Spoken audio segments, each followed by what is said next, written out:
All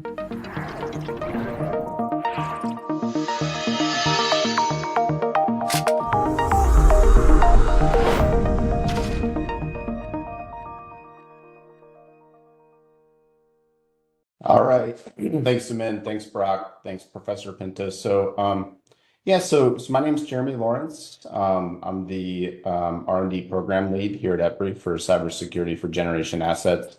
I'm going to talk a little bit about just EPRI and introduce what we do to you. EPRI is a nonprofit research institute that was founded in the early 70s. There was a great Northeast blackout back in the late 60s, early 70s. And one of the kind of fundamental underpinnings of that event was there's an identified lack of concerted research and development in the energy industry. So as a result, EPRI was formed, and EPRI today works with about 400 plus companies all across the world, but really, we are a nonprofit research entity. So because of that, our mission statement is focused on the public, and we're focused on clean, safe, reliable, and affordable power across the world.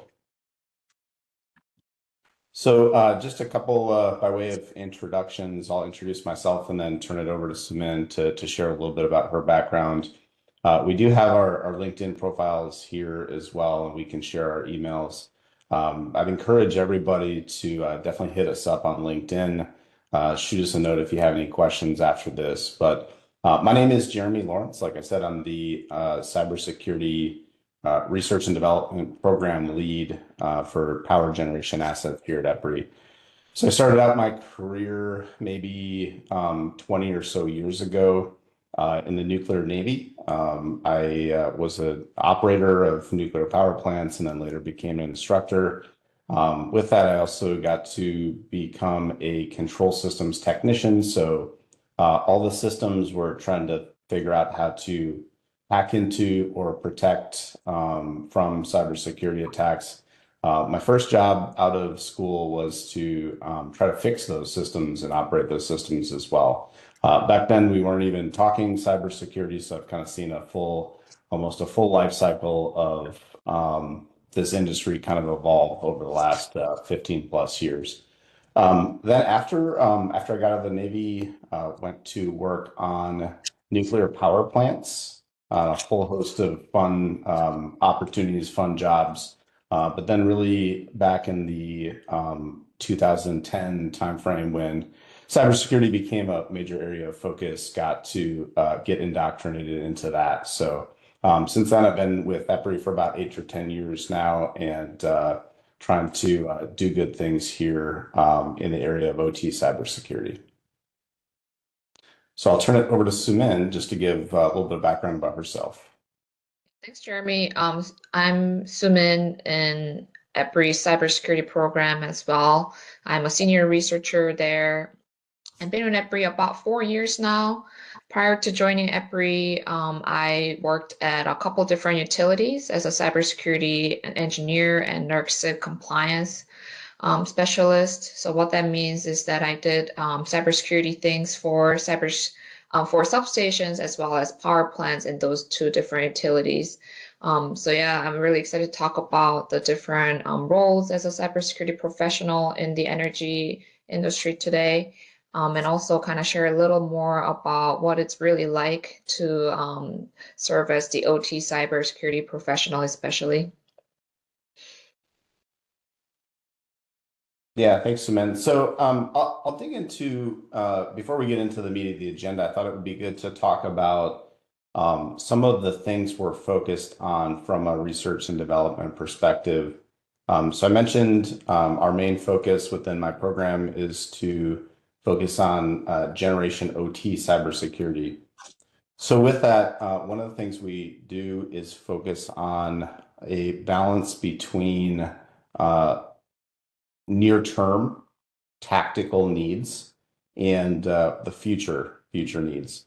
So when we get into kind of the nitty-gritty of the day-to-day operations, sometimes it can be easy to lose focus of what 5, 10, 15 years out looks like. That's really our job, but we do understand that plants can't be secure without solving those immediate near-term challenges. So we have a research framework that we follow, and we really are aligned with the NIST cybersecurity framework. I think many of you are probably familiar with the NIST CSF. When we focus on our near-term needs, we do focus on protection, detection, response, and recovery. So we have over 90 plus research papers, guides, training modules, white papers, and other things that are focused on those different near-term as well as long-term needs. If you're familiar with the NIST cybersecurity framework, you know there's a couple that aren't being shown on here. We do have those lumped into some of the future needs areas. So we do focus on identifying governance and governance risk and compliance as well. We have those bucketed under the future needs and industry initiatives and collaboration. But within that, you know, we do try to understand what attackers are doing. We'll talk a little bit more about some trends and some things that we're seeing in cybersecurity. But as you can imagine, both who we're protecting against matters, and then also what we're protecting matters. So we care both on the changing threat landscape, we care what attackers are doing, but we also have to understand how our systems are changing as well so we can adequately protect them. But we also focus on process integration, industry standards. If you're up to speed in tracking industry standards, frameworks, any of the regulation, you're probably pretty well aware that they're always in a constant state of change. Some of that's a little bit of noise, I will say, because at the end of the day, what we're actually doing to protect these systems hasn't fundamentally changed. But as cybersecurity for OT particularly becomes more mature, we are getting a better understanding of how best to protect those assets. The other thing I'll just highlight is we are very focused on industry initiatives and collaboration. We do understand that it takes everybody to solve these issues. So one of the great things, and we'll talk a little bit more about what we do on a basis, but one of the things that Sumin and I are very fortunate to be able to do is have almost daily direct interaction with power companies, understanding what's eating their lunch, what the challenges are, but then really trying to bring all of the kind of long-term thought leadership together, working with universities, academia, government entities as well to bring thought leadership forward. So we're really appreciative of Professor Pinto and Barak and the team for welcoming us into this. We've worked together over the last several years and really brought a lot of great thought leadership forward. I'll just mention too, one of the things that we do as part of our public mission statement is we do have a newly-ish formed cyber wiki as well. So I won't spend a whole lot of time on this, but I do just want to mention that we do have it. Go ahead and check it out. What our focus here is to be able to really make cybersecurity for OT more visible for our industry stakeholders, but also the public.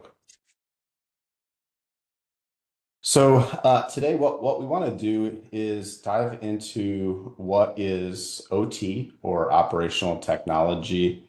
We'll talk a little bit about how power is made, how our lights get on, how we're able to power the grid, and then delve a little bit more into how important and how OT helps to support that. And then we'll talk about OT cybersecurity roles. We'll share maybe some changes we've seen and how things have matured over the last several years, and then really take a step back and just if you decide that you're jazzed and this is an area you want to dive into, we'll share a little bit about what a day in the life of an OT security professional looks like. So first on that, I wanted to start off and just share how our power is made, right? And what how our power grid works at maybe a 50,000-foot view. So a few key concepts with this, and one, I know this is a little bit busy, also share that, I know everybody's probably pretty interested in how artificial intelligence is helping to change things, change what we're protecting, also change how we're protecting them. I will say, like near term, one of the great things about AI and generative AI is the aid in creating cool infographics for slides. So full disclosure, I did use AI to help create these graphics with some content that we fed it. But one thing I'll mention here, so the first concept is that demand really drives generation. So within the grid, as you can imagine, it's pretty complex. But fundamentally, as you turn on your light switch, as major factories, as data centers start up, ramp up, change their operations, as people change, maybe connect their electric vehicles to the grid for charging, all of that power has to come from somewhere. And so if you think of an energy balance type of equation, you may have had courses related to this already. The supply has to match demand. And of course, there are things like line losses and heat losses and other things associated with that and inefficiencies. But fundamentally, the key here is that demand really drives the power generation. So we know that that changes throughout the day. Typically, it's high in the morning, can drop off in the midday, and there's some things that we're seeing that help to drive that. And then we typically see an evening peak in demand. And of course, all of this is balanced by grid operations, remote operation centers, and other things. The other thing I'll mention is that this also changes throughout the year as well. So as you can imagine, in the South in the US, say, for example, the Southwest, like the Phoenix area, their peak demand is in the summer. The winter months are relatively low from a demand perspective. If we were to flip that and look at, say, for example, the Northeast, you have your shoulder seasons, which are spring and fall, and then you have peak demand in winter and summer as well. So we do have to understand that that's a very important piece. And the reason I wanted to mention this is because, you probably, if you've started to dive into governance, risk, and compliance, you're probably learning a little bit about the importance of risk. What I wanted to highlight here is that, of course, those risks change both throughout the year as well as throughout the day. So one of the things that we do from both an R&D and a planning perspective is trying to understand what those pinch points are. Right? Where is the grid? Where are these power plants most susceptible? And then where is the greatest impact, both from a risk and consequence perspective? But then that also helps to inform cyber activities as well. Another key concept with power generation is just the need for a diverse energy and power generation mix. So, the question that might come up and that we hear sometimes is, why not just switch over to solar power? Why not just have complete 100% wind power generation? Why not completely switch over to hydroelectric power generation? One of the things that we see and we track is just this need for a diverse energy mix. And what that helps to do is reduce overall risk. We do have large power plants that serve as that base load. So while we look at changes throughout the day, we typically stay above some kind of a base load level here. So that's where a lot of our nuclear and then conventional power plants come into play. We also have natural gas peakers that help to meet some of those peak demands at certain times. And so they're able to ramp up really, really quickly. One of the good things about having this diverse mix is it makes us a little bit less susceptible to changes, and it also does help to reduce the overall risk profile. The other thing that we see is we start to see very interesting kind of pinch points as well, where things like large metal spinning generators have built-in inertia that helps to resist fluctuations in the power grid as large loads are started up. So as we shift to more inverter-based resources like solar and wind, that does have an impact on how the overall grid responds to those different loads throughout the day.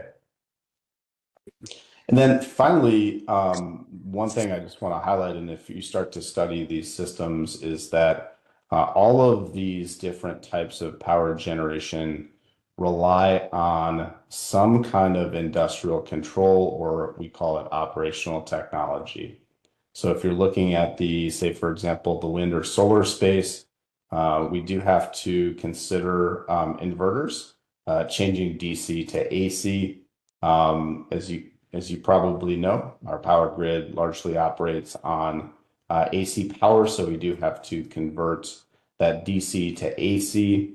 We also have things like what's called programmable logic controllers that, say, for example, in wind turbines, adjust the pitch and yaw and the way that the wind turbine is facing for optimization. Also, in extreme weather events, we may decide to lock out the wind turbine to protect the turbine as well.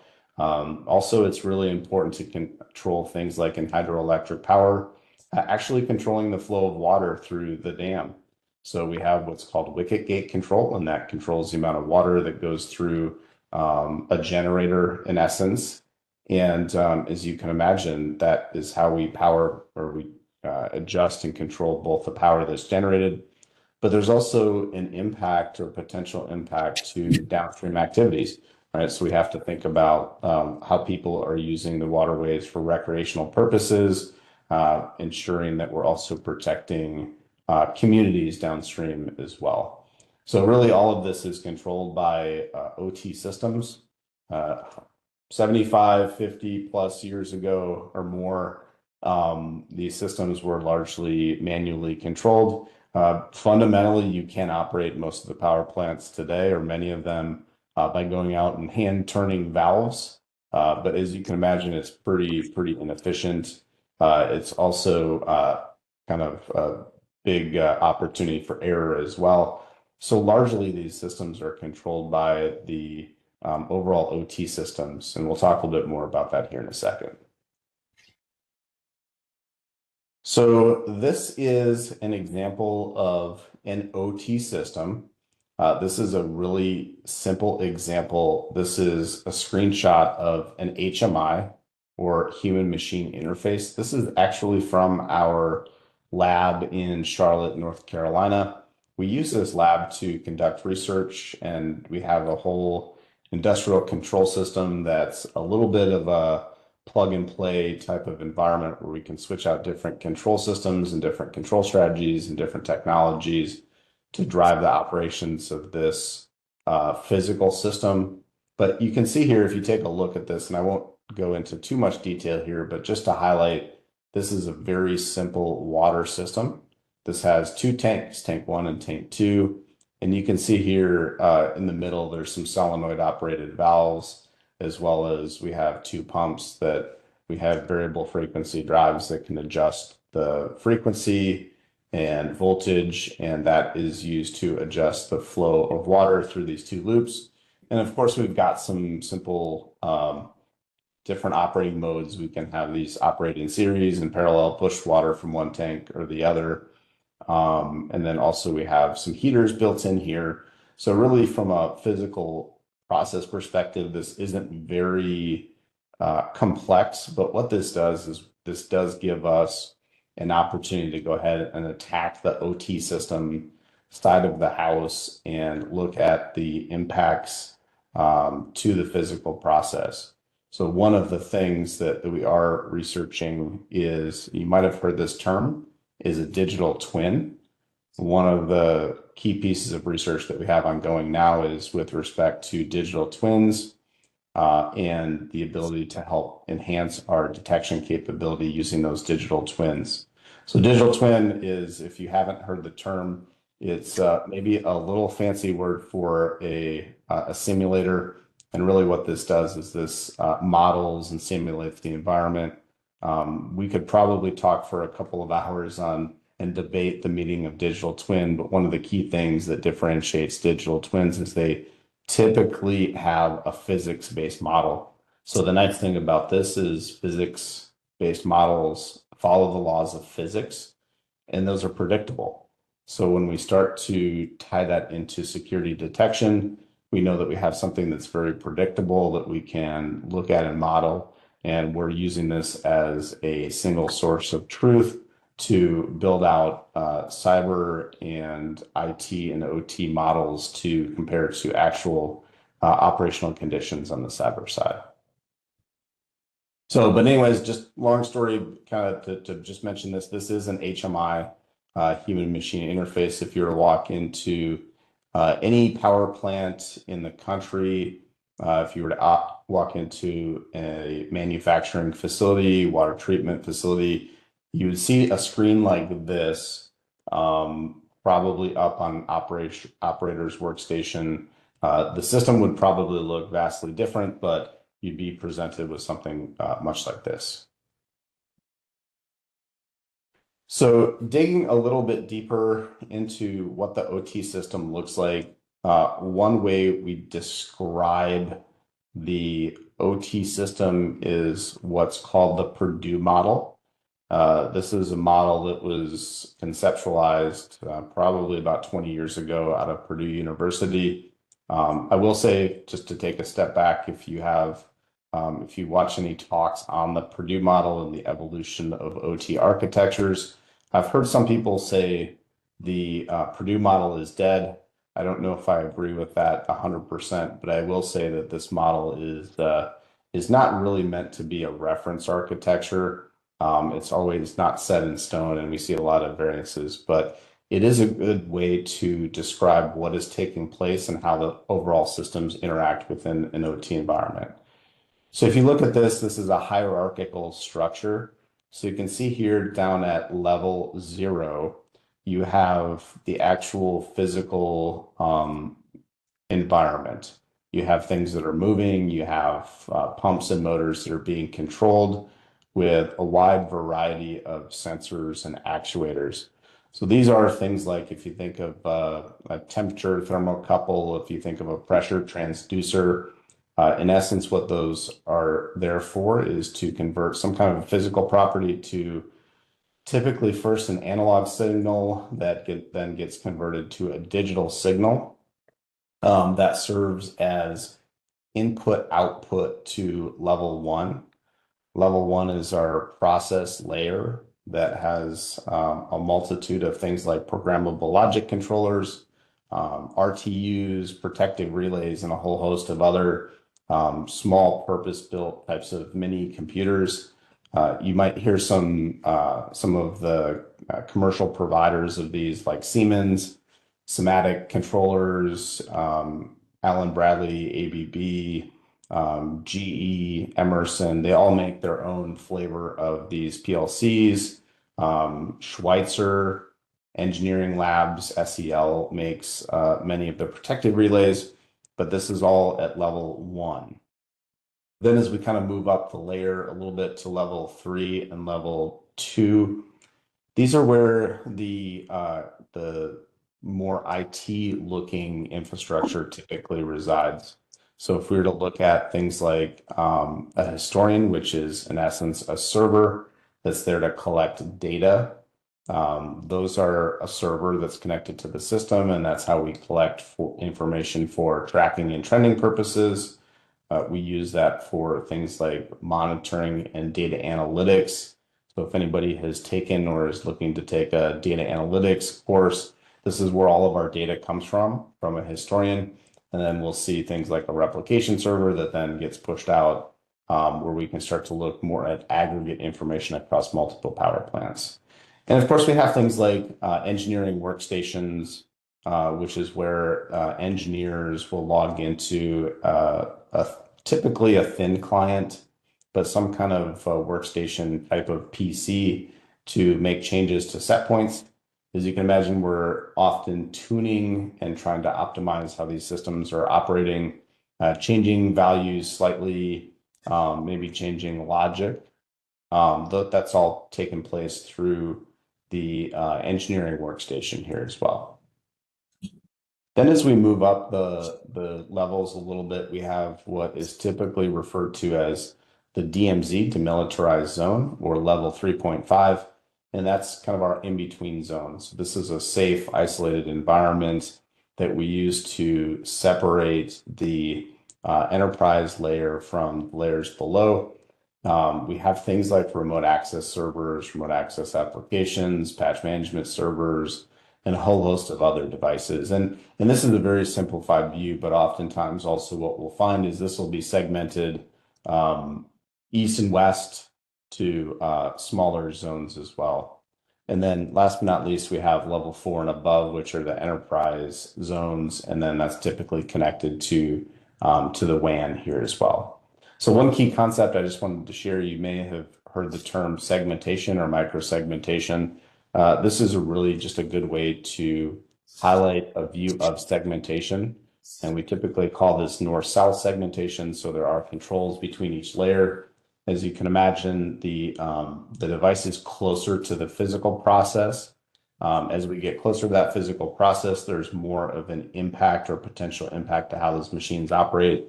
So this does give us a nice ability to apply layered defenses to those devices.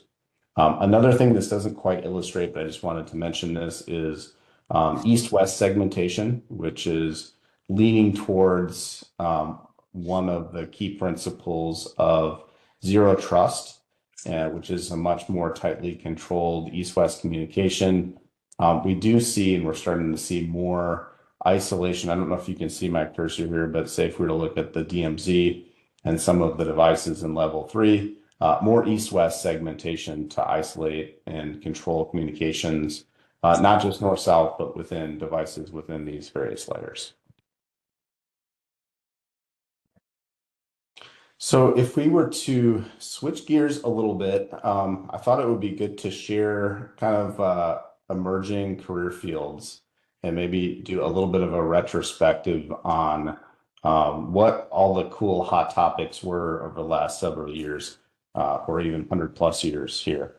So, so if we look at this, going back to the 1900s, emerging fields were things like electrification, mass production. As that kind of shifted into the 1930s and 40s, there was a lot of focus on wartime engineering and systems.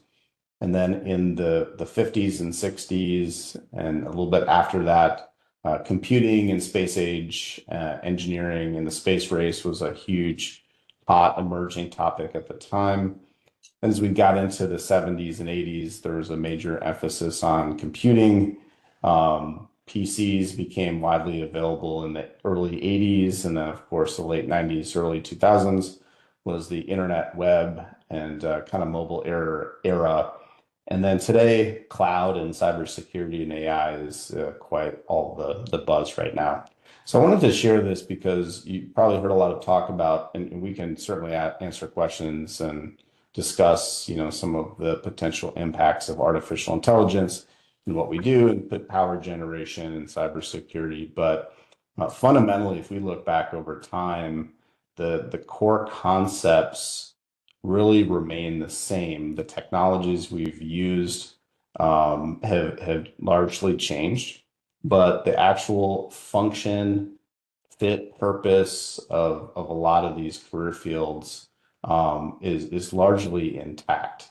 So if you think of this, there used to be a job maybe 50+ years ago that was called telephone operator. You pick up a phone and call in and say, I want to be connected to so-and-so in Oklahoma or wherever, and they would connect you to that.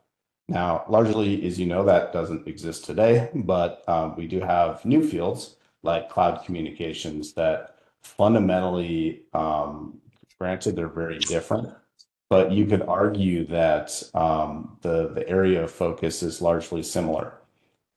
Many years ago, there used to be punch card operators. So in fact, when I started my nuclear design analysis days, maybe 15, 20 years ago, actually a lot of the computer systems still reference the term punch cards. I did have to ask my boss, I'm like, what the heck did this mean? What was a punch card? And they had to describe to me how many years ago, things were actually entered into punch cards that were like plugged into some computer somehow, and that's how they input data.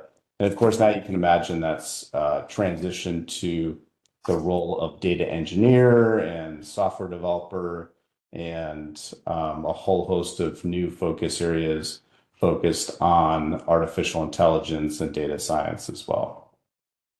And then so on and so forth. I've got, switchboard technician has transitioned to more of a network and communications engineer type of role. So what I really wanted to highlight with this slide was that what we've seen over the last 100+ years is that technologies will drastically change, but fundamentally the core skills do typically endure.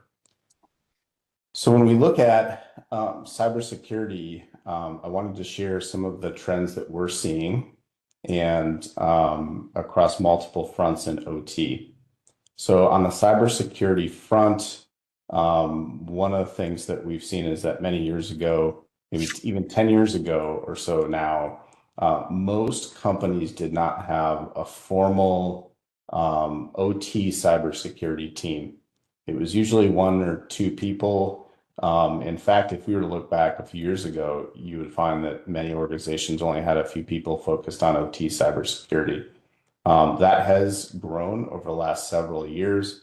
In fact, we did a study last year, and we've seen about a 2.5 times rise in the funding and expenditure and team size for OT security just in the last 3 years.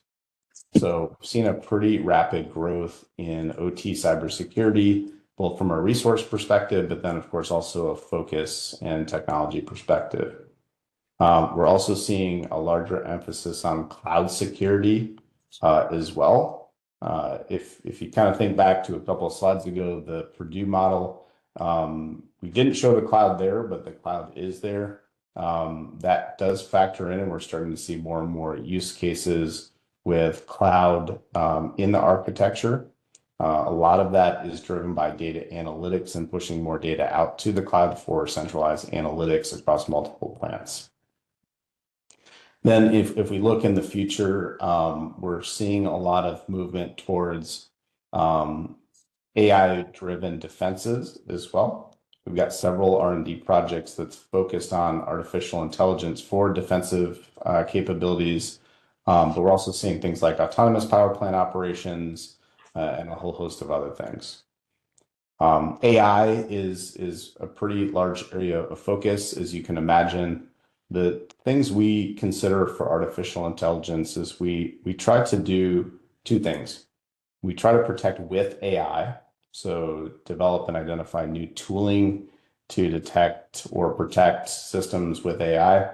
But then we also understand we have to protect the AI, right? So as artificial intelligence gets moved lower and lower into that Purdue model, we do have to understand what that looks like, and that does open up new attack vectors. The other thing is more on the infrastructure side.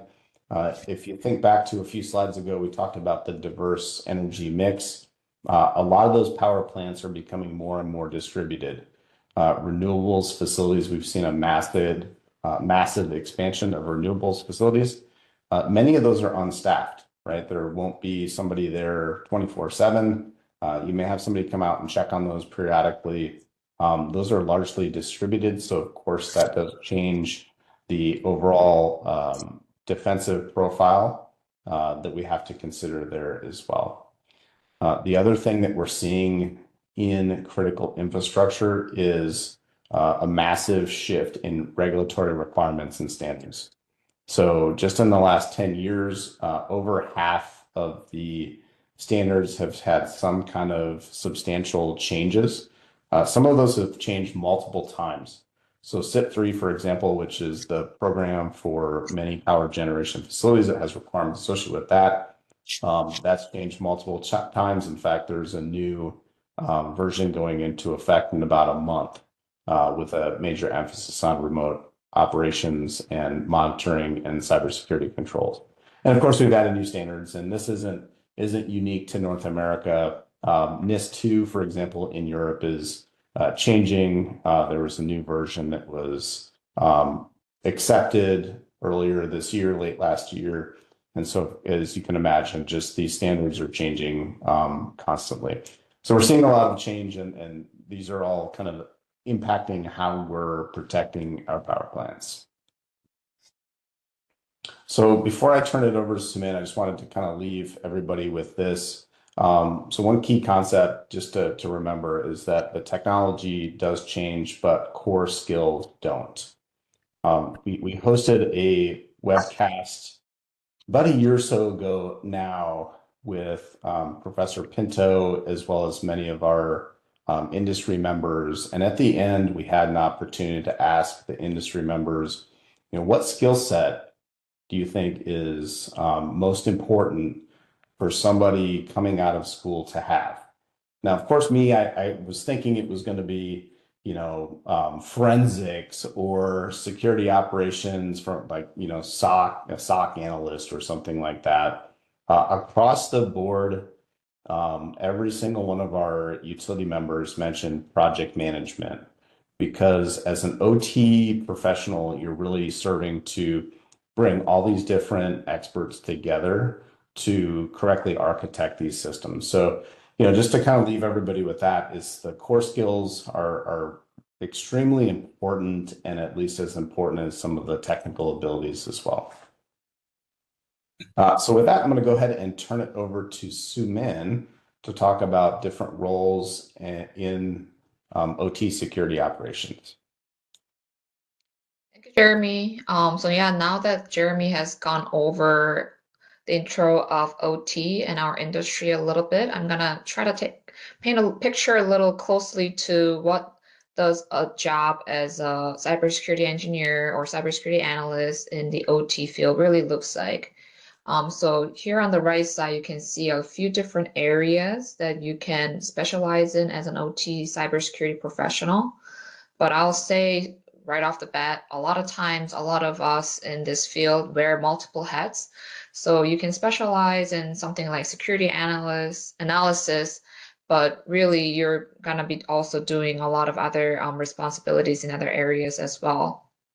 Another thing to mention is that you're never working alone. You have a lot of stakeholders that are supporting you, not only in IT security, in the telecommunications department, regulatory compliance. You often work with physical security as well as legal, your senior managers and your CISOs. Those are all your partners. And outside of your company as well, you are often working with the equipment vendors. We call them OEMs. So those are the people who made those control systems that control the power plant components.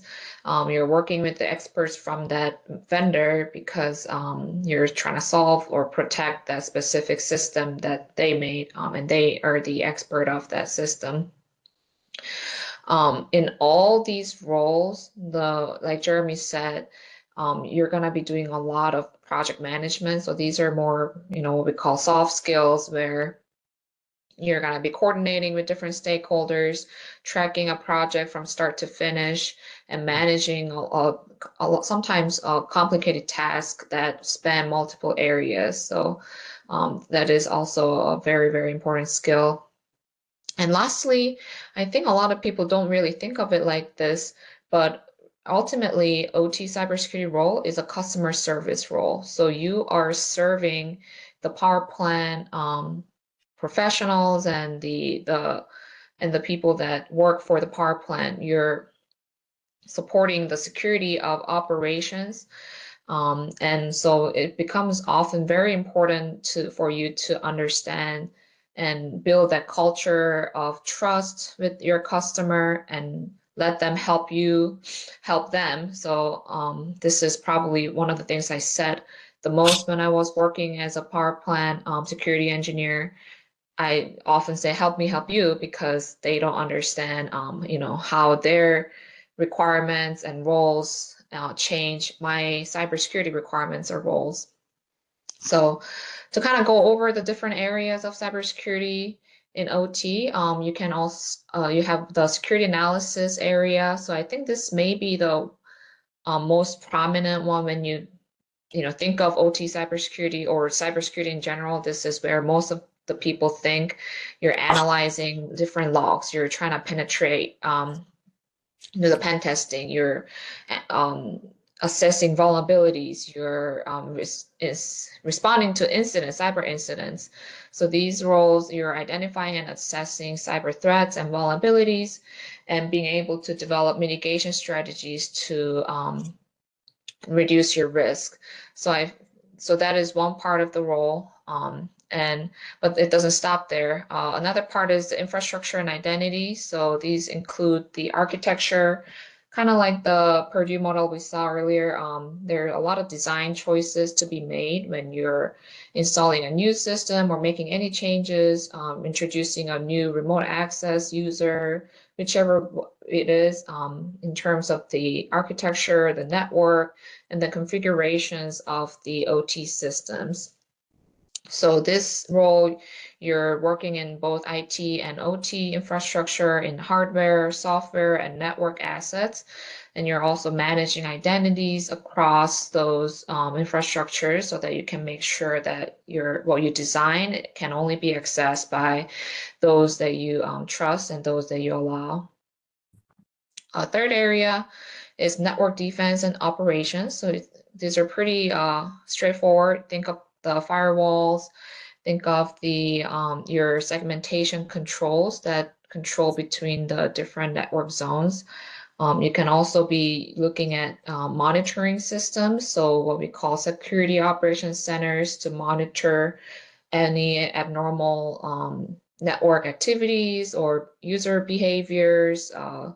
You're tracking those and monitoring and detecting any sort of potential incidents and events. And you're also responding to them, working with the other stakeholders, like I mentioned.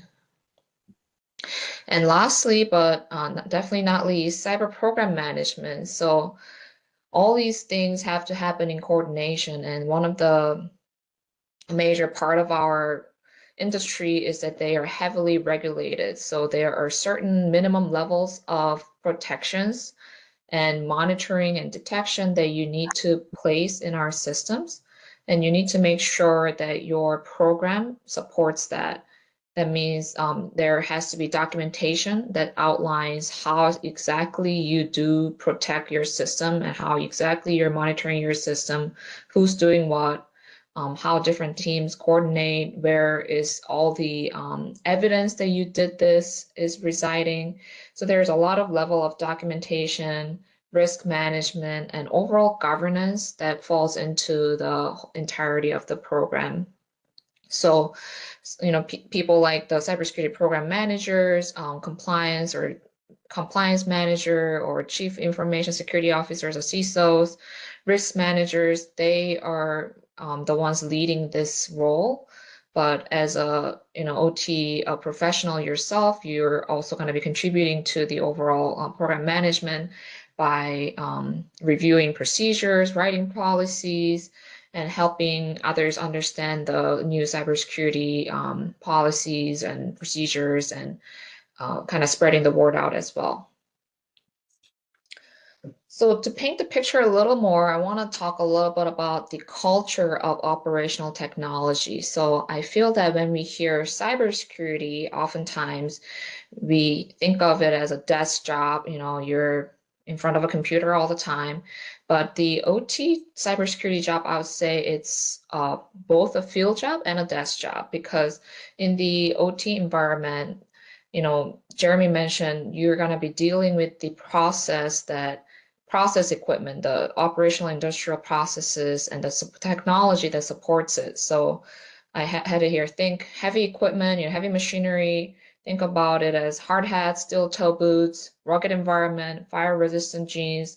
You're going to be walking around the power plants and wearing all these personal protective equipment, but also it's going to, depending on the type of the power plant, it could be dusty, and it's not necessarily a, sterile data center environment.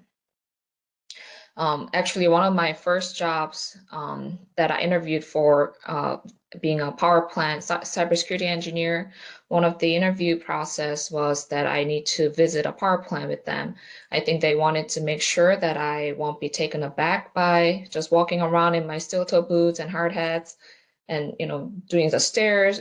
Sometimes their stairs are very it feels scary because it's like very high up in the air, but it's also like you can't see right through it. So and those are kind of the environment that you can imagine when you're gonna be in the field. Safety is the biggest priority of our industry. So whenever there is a fire hazard or much heavy equipment or any sort of hazard, there is a safety component to it. So safety is a number one priority in everything we do. A lot of times our industry, our meetings will start with a safety moment. So, and it's extremely important to consider safety as your priority in our industry as well. And it does not matter how cybersecurity goes, if safety is in danger, that is number one priority, that we do not even talk about security before safety. But a lot of times security does relate to safety, so we do need to consider both. Another priority after safety would be operational reliability, resiliency, and performance, meaning power plants have to keep running. So when you have a security issue or some sort of concern that's impacting your operations, you need to respond immediately because these power plants are potentially generating millions a day. If you work with a typical IT ticket type of system, help desk type of system, I remember, when I work with companies or others, when you have a problem, you put a ticket in, you typically need to wait at least a few hours, if not a few days, depending on your problem. A lot of times in OT cybersecurity, if you may need to be on your way right away, and otherwise they may switch their operations to completely manual so that it won't be your cybersecurity role won't be impacted by that, or your digital components won't be impacting the operations. And that really is because if there is an operational disruption, it could lead to really big impacts. So it could be a catastrophic safety impact, social impact, environmental consequences. So imagine just an easy example, there is a hydro power plant, and imagine your operations are impacted by, whichever reason. It may be a cybersecurity incident, it may be something else. And if all the safety systems and stops are also impacted, it could flood a whole town, for example. So your immediate response and the urgency to restore operations is a big priority as well. This slide, I want to talk about it a little bit because one of my favorite questions or least favorite, depending on how you see it, is when people ask me, what do you do? And then, my answer changes almost daily. I sometimes say, oh, I do cybersecurity. And sometimes I say, oh, I do research. Or sometimes I say, oh, I do power plant engineering. So really, there's a lot of components to it. So this is a kind of fun one that Jeremy helped create with AI. But what my friends think I do when you say cybersecurity, they think you're sitting in front of a computer trying to hack passwords and you're hacking the internet, or you are the villain who's telling everybody to change their passwords, sending phishing emails. That's actually not at all what we do at all in OT environment. Those are more of a IT environment types of things. And also a lot of professionals, cybersecurity professionals probably have nothing to do with these things. My parents tend to think I'm cooler than that, and they think I, do really crazy stuff with computers, something with power plants, and even have some inside knowledge from the government because the power plants and the critical infrastructure has very close ties with the government regulations and such. I'll say we do some things like that as well, but no matter how many times I explain to them what I do, they still don't understand it, and they just think, oh, it's something to do with computers and power plants. But yeah, in the OT cybersecurity world, what we actually do is we listen to real world problems from the power plant workers. We will be walking down and observing and analyzing the power plant OT systems. You may be taking note of how they are implementing the documented security practices. You may notice, oh, why isn't this cyber asset label, for example? There's a lot of coordination and meetings and project management, like I mentioned as well. So not necessarily a desk in front of a computer, but in front of people. You're always coordinating between the power plants, IT security, engineering teams, and other support groups that you are that you can work together so that you can solve a problem together. But yeah, ultimately what we do is solve a problem and figure out how we can do things. So when there is a new regulation, we need to figure out how we're going to implement that in our systems. When there is a new system going in, we need to figure out how do we make sure that it is going to be going in securely. When there is a new power plant getting built, we need to figure out how do we design this to make sure that it meets our standards while it meets operational standards as well. So I wanted to just take an example out of a day in the life of OT cybersecurity professional. I had to think back when I was working as a power plant security engineer. So background here is the company is rolling out an OT monitoring tool across the power plants. You are the OT security analyst assigned to the project and responsible for implementation of this new tool. So your day would look something like this. So you typically start pretty early. That's another kind of operational culture as well. Power plant workers start early, so therefore you also start early. So you typically start something like 7 a.m. It's not very abnormal to start very early, even earlier than that. You get to work, check emails, calendar. You go ahead and review the overnight alerts from a T security monitoring tool from the plants that have implemented it. This isn't your first rodeo, so you may be taking a look at, okay, what did it flag? You may also go ahead and take a look at a firewall rule review meeting with IT for the upcoming monitoring tool implementation at the next power plant, because the firewall will have to allow for monitoring tool to send alerts to you outside of the plant. You may do things like updating the network diagram and cyber asset inventory, because there's going to be new tools going into the power plant, and you keep up-to-date network diagram and cyber asset inventory to be able to track what's out at the plants. There may be a standing meeting for this project. This is led by project manager, but you are the SME as a cybersecurity SME. But you're also coordinating with the plant SMEs, vendor, IT to make sure that the project goes smoothly. You'll have lunch, and then you will pack your PPE, which is the personal protective equipment, hard hat, boots, safety glasses, to drive to the plant and meet with the plant engineer and technician to review this change for the upcoming implementation.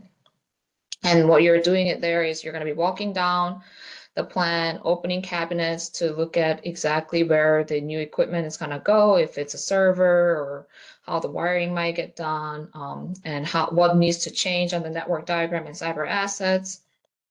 So you'll review that with the plant engineer or technician or both of them. You're going to write your comments on these change management ticket, change back and check back the document on the document management server. And then, once you are able to identify what all changes are going to be and be prepared for the next implementation, you're ready to go home. It's a good day. So you start early, you can end early. I mean, not all our days are early, but some days could be long, some days could be short. But typically it's not very abnormal to see people starting to leave at like 3 or 4, because everybody starts earlier in the power plants as well.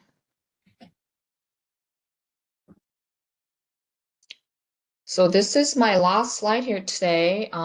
So we talked a lot about the industry, the job, what it will be looking like, and I hope you guys are a little more interested in and feeling more enthusiastic about learning more about what it may be like to be a cybersecurity engineer in the OT field, especially in the energy industry. So if you want to look further and look for opportunities, search for key terms like NERC-CIP. NERC-CIP is our industry standard for in the North America for cybersecurity. Compliance analyst, engineer, OT, ICS, DCS, SCADA, the different standards, IEC 62443, NIST CSF. There's also a couple different certifications, such as GICSP, GRID certification that you can search for in cybersecurity roles in OT, in energy. You can also look for opportunities at power companies. So one good thing about our industry is that no matter where you live, there will be a power company. So, and we work very closely with a lot of these companies at EPRI as well. There's NYPA, Con Edison in New York City, MIISO, LIPA. So look for power companies in the area, or if you're not from New York, outside the state, they're everywhere. Opportunities at regulatory agencies as well. There's the NERC, FERC, NPCC, NRC. There are a lot of the regulatory agencies that will have cybersecurity team or cybersecurity regulators. So you can take a look at opportunities there. Another opportunity would be the OT control system vendors. You can have these are the vendors that make those control systems that go into the power plants or substation, wherever it may be. So some examples we're throwing out here: Emerson, ABB, SCL, Honeywell, Siemens, etc. You can also take a look at opportunities at OT cybersecurity vendors, Dragos, Nozomi, Clarity, Fortinet, Tenable OT, Cisco. A lot of these companies specialize in OTs. A lot of them are just, big vendors like Cisco, have a big OT focus as well. So you can look for opportunities in those companies as well. And definitely not least, last but not least, definitely not least, EPRI. Take a look at opportunities at EPRI as well. We have summer student internships every year. And we also have a lot of cool opportunities across different locations as well. We have opportunities in Charlotte, Knoxville, Tennessee, Palo Alto in California, and sometimes international as well. So I really encourage everybody to take a look at our career site and look for opportunities for outside of cybersecurity too. We have experts in all sorts of areas. So I encourage everybody to check it out. And that's all I had. I'll turn it over back to Barack. Yeah.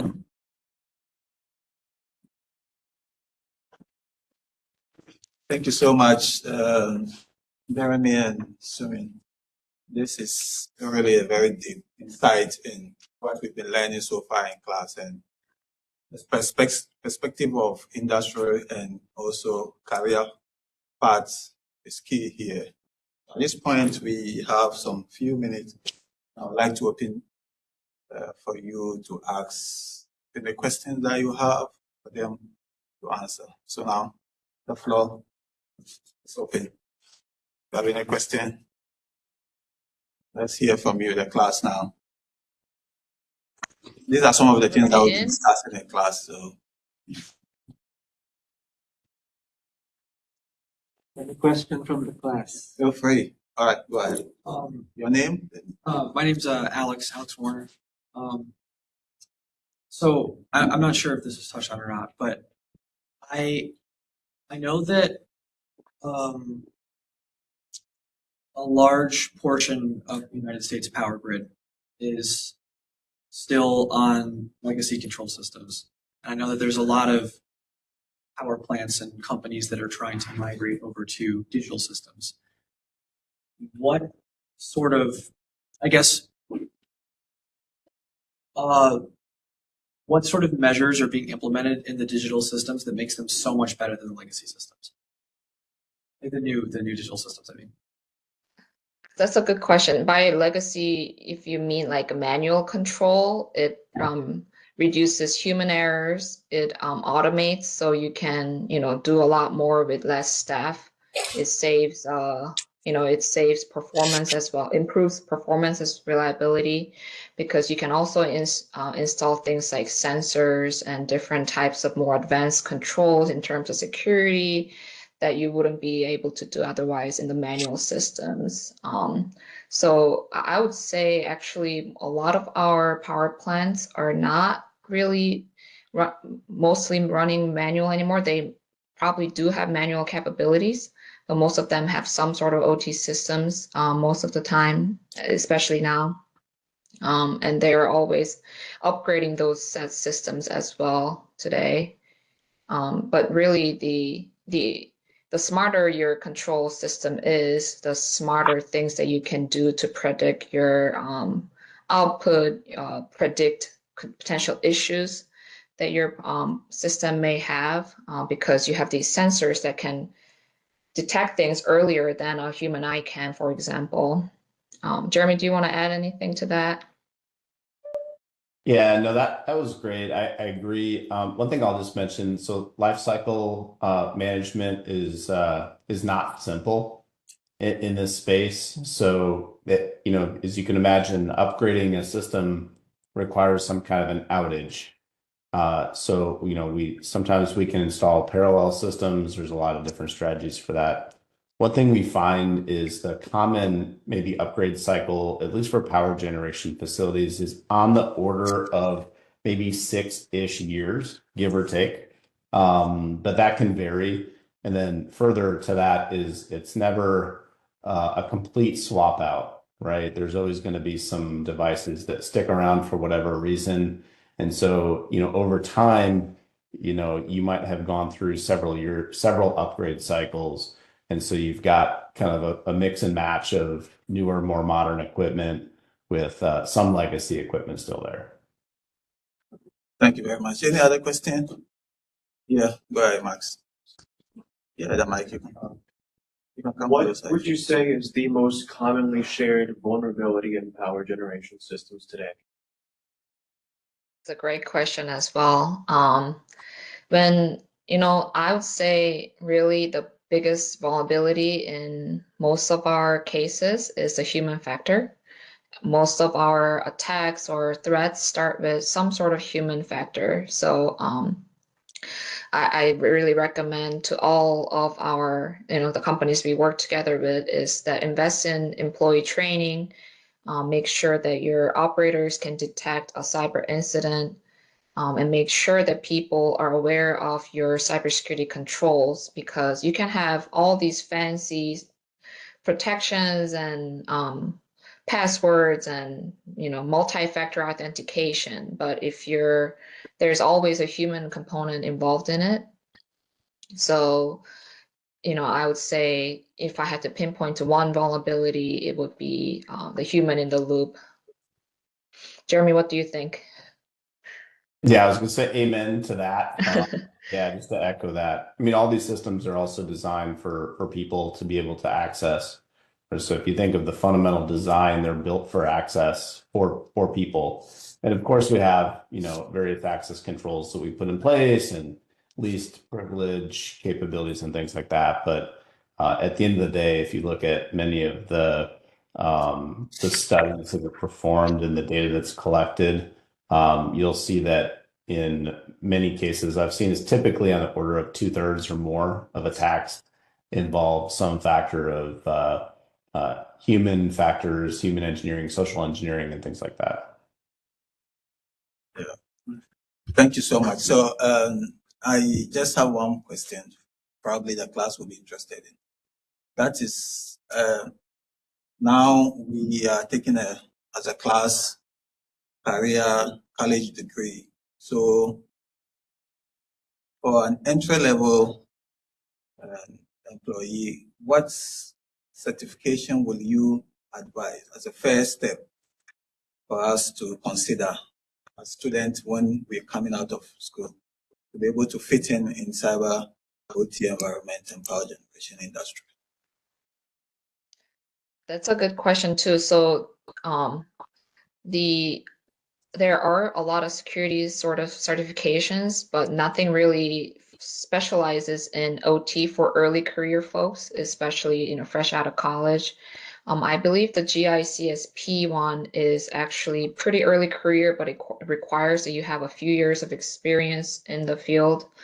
But there are other, certifications in the cloud security or overall, like more IT security focused, that are Cisco, network engineering or things like the Security Plus that you can probably work on to be able to build on that security knowledge in the absence of OT specific certifications.